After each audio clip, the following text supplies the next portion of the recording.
Et maintenant, on en fait quoi de ça? Eh bien, maintenant, ça, on va pouvoir l'utiliser dans un cas spécial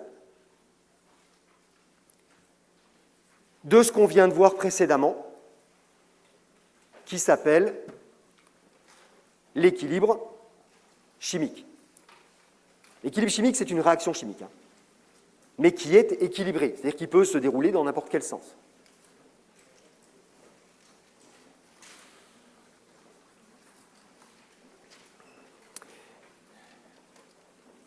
Mais je vais reprendre quelque chose que j'ai dit rapidement dans le premier cours. D'accord? Je l'ai dit rapidement parce que j'en ai juste eu besoin à ce moment-là, mais il est important que j'insiste dessus ici. Les coefficients stoichiométriques sont signés. Traditionnellement, on représente le coefficient stoichiométrique par la lettre nu. Voilà, celle que vous avez ici. On n'est pas obligé, on peut mettre autre chose, mais c'est souvent nu qu'on utilise. Donc ce coefficient stoichiométrique est signé. S'il est signé, ça veut dire que par convention,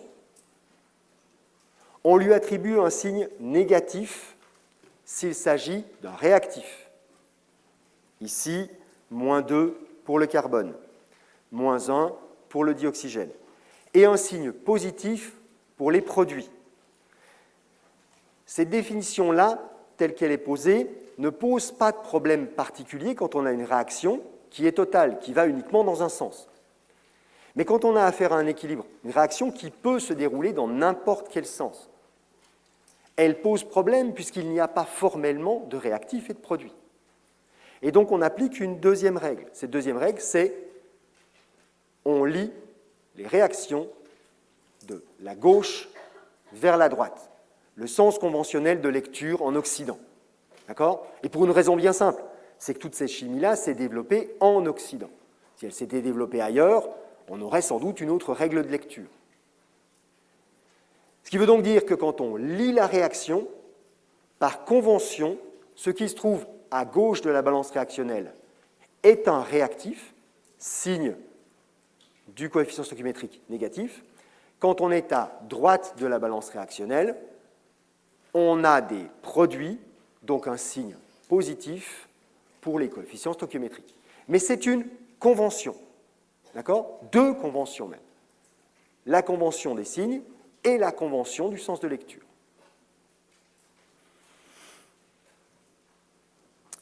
À partir de ces deux conventions-là, on peut définir de manière unique et non ambiguë ce qu'est un avancement de réaction. Un avancement de réaction, c'est le nombre de moles final d'une espèce moins son nombre de moles initial. Donc on a fait la réaction, d'accord? Elle s'est déroulée à un moment initial, un moment final. On a mesuré le nombre de moles qu'il y avait au début, on a mesuré le nombre de moles qu'il y a à la fin. D'accord? Donc c'est la différence entre les deux, le final moins l'initial. Et on divise par le coefficient stoichiométrique. Et avec les conventions qui se trouvent au-dessus, d'accord, vous devez normalement constater, de visu, qu'on trouve toujours, quel que soit le produit qui soit utilisé, quel que soit le composé qui soit utilisé d'ailleurs, je ne vais pas utiliser le mot produit, d'accord? Quel que soit le composé qui est utilisé pour faire le calcul, 1, on trouve toujours la même valeur, 2, on trouve toujours un avancement qui est positif. Ben oui, si on a pris un produit de la réaction, réellement un produit de la réaction, son nombre de moles final est plus grand que le nombre de moles initial. Donc, ce qui est en haut de la fraction est positif. Et puisque c'est un produit de la réaction, son coefficient stoichiométrique est positif. Diviser un nombre positif par un nombre positif, on trouve un avancement qui est positif.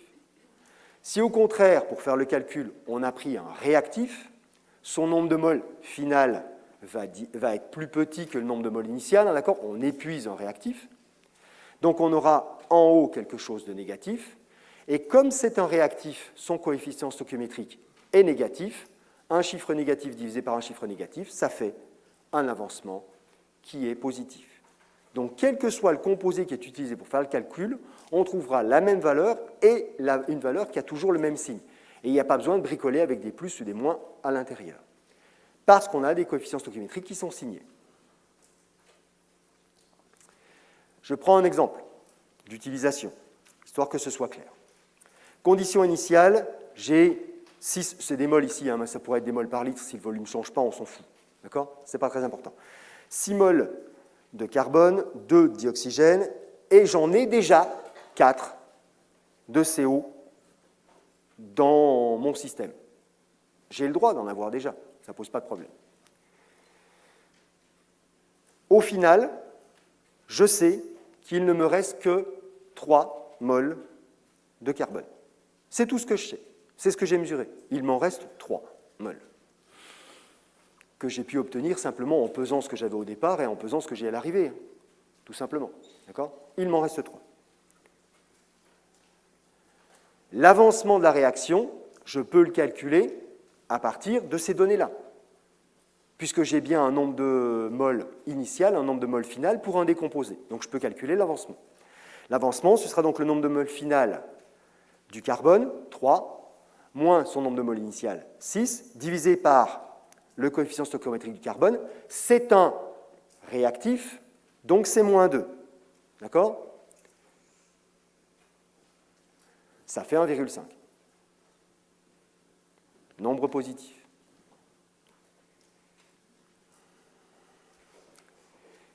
Maintenant que j'ai défini cet avancement, je peux recalculer avec la même formule, mais en changeant de composé, le nombre de mols final de tous les autres composés présents dans la réaction, que ce soit des produits ou des réactifs. Ce sera systématiquement le nombre de mols initial plus l'avancement fois le coefficient stoichiométrique. Toujours ce que vous avez là. Il faut adapter, hein, bien entendu. On prend le nombre de mols initial de chacune des espèces et son coefficient stoichiométrique propre, parce que sinon, si on fait des mélanges, ça ne marchera pas. Mais ce que j'ai écrit là, derrière, pour le truc, c'est la même formule que ce que j'ai au-dessus. Simplement, je l'ai développée pour qu'elle corresponde à ce que je suis en train de chercher. Donc, on va pouvoir calculer 0,5 pour l'oxygène.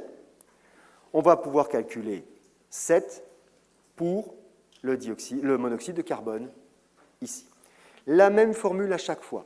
Une seule formule. Il n'y a pas une formule pour les réactifs, une formule pour les produits. Il y en a une seule.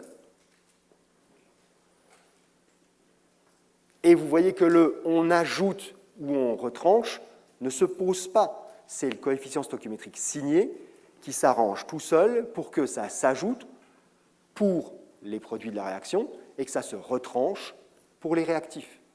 C'est à ça que sert le coefficient stoichiométrique signé. Parfait.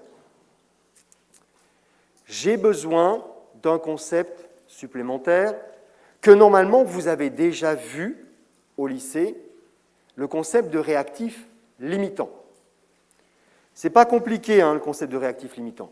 C'est si je pars d'une certaine quantité de réactifs, il y a peut-être un moment où je vais épuiser un des réactifs. Il n'y en a plus. D'accord? Et s'il manque un réactif, qu'est-ce qui se passe? Ben, la réaction s'arrête. D'accord? C'est comme à la guerre. Hein. Quand il n'y a plus de combattants, la guerre s'arrête. D'accord? C'est pareil. Ce réactif limitant, c'est donc celui qui verra sa concentration arriver à 0 en premier. Est-ce qu'on peut le connaître d'entrée simplement en regardant les chiffres que l'on avait au début, ceux qui sont sur la première ligne? Non. Parce que ça dépend de deux choses. La quantité qu'on avait au départ et la vitesse avec laquelle il s'épuise. Et la vitesse avec laquelle il s'épuise dépend de son coefficient stoichiométrique. Un composé qui a un coefficient stoichiométrique grand va s'épuiser plus vite qu'un composé qui a un coefficient stoichiométrique plus petit. D'accord? Donc, ce n'est pas juste regarder la première ligne qui va compter. Pour calculer l'avancement maximal, donc quand on va arriver à 0, qu'est-ce qu'on doit faire? Ben, on reprend notre formule de l'avancement. Simplement, cette fois-ci, on sait que le nombre de moles final, c'est 0. D'accord? On veut arriver à 0. On fait le calcul.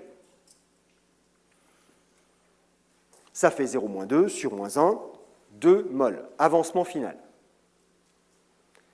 mais est-ce que je suis certain d'avoir pris le bon composé comme étant celui qui s'épuise? Là, j'ai mis le 0 sous le dioxygène, complètement au hasard. Totalement au hasard. Et j'ai fait le calcul de l'avancement maximal si c'est effectivement le dioxygène qui disparaît en premier. J'obtiens 2. À partir de ce 2, de la même manière que sur la diapo précédente, je peux recalculer la quantité de carbone, c'est-à-dire des autres composés qu'il me resterait ou que j'aurais obtenu si la réaction va jusqu'à épuisement du dioxygène. Je calcule pour le carbone, ça fait 2, il m'en reste. Je calcule pour le CO, ça fait 8, c'est normal, ça augmente, donc celui-là ne m'inquiétez pas. Mais imaginons que je me sois trompé. Au lieu d'avoir mis mon 0 sous le dioxygène, je le mets, parce que je ne sais pas, sous le carbone. Et dans ce cas, je vais obtenir 3 comme avancement. D'accord ? Qu'est-ce qui va se passer quand je vais calculer le nombre de moles restants du dioxygène? Avec la formule qui est ici, je vais trouver un chiffre négatif. Est-ce que je peux avoir une quantité négative de dioxygène? Non. Et bien voilà comment on sait déterminer le réactif limitant. On fait des essais.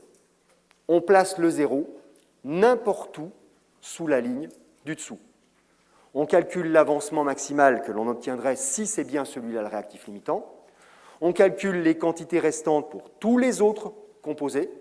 Et si on en trouve un qui est négatif, c'est qu'on s'est planté, on recommence. On met le 0 ailleurs. D'accord ? Jusqu'à ce qu'on n'obtienne que des quantités positives pour tous les autres composés. Est-ce que ça va prendre du temps?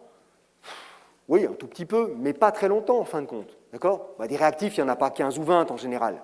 Donc de toute façon, c'est 1 ou 2 essais, pas plus. D'accord ? Mais c'est la manière de faire. On ne peut pas le deviner à l'avance. D'accord ? Bon, évidemment, si vous avez un composé là dans la liste de vos réactifs qui est vraiment en moins grande quantité que les autres, d'accord ? Il y a toutes les chances que ce soit effectivement celui-là qui va s'épuiser le premier. Mais vous voyez que là, il n'y a pas de grosse différence entre les quantités. Pas énorme. D'accord ? Donc, il faut essayer. Parfait.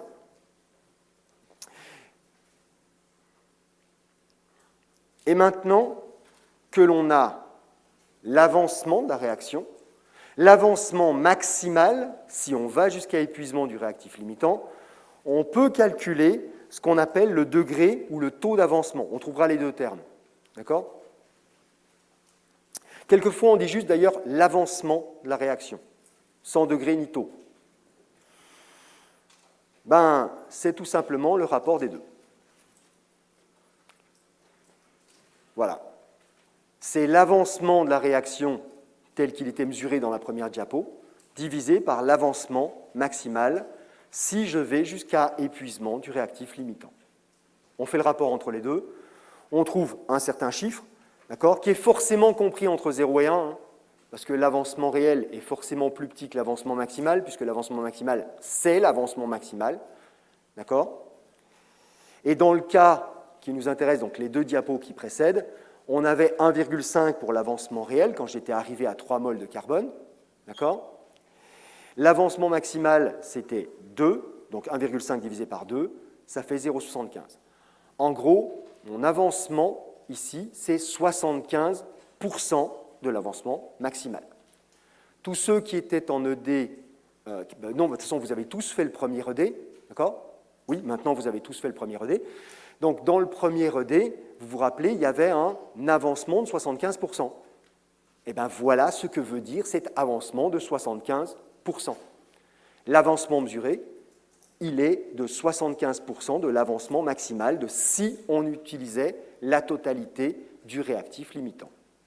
C'est ça, un avancement. OK, ça, c'était que des définitions. Donc ça, normalement, il n'y a rien de nouveau dans ce que je viens de dire. Absolument rien de nouveau, normalement, par rapport à ce que vous savez déjà. Simplement, au moins c'est formalisé, on sait de quoi on parle.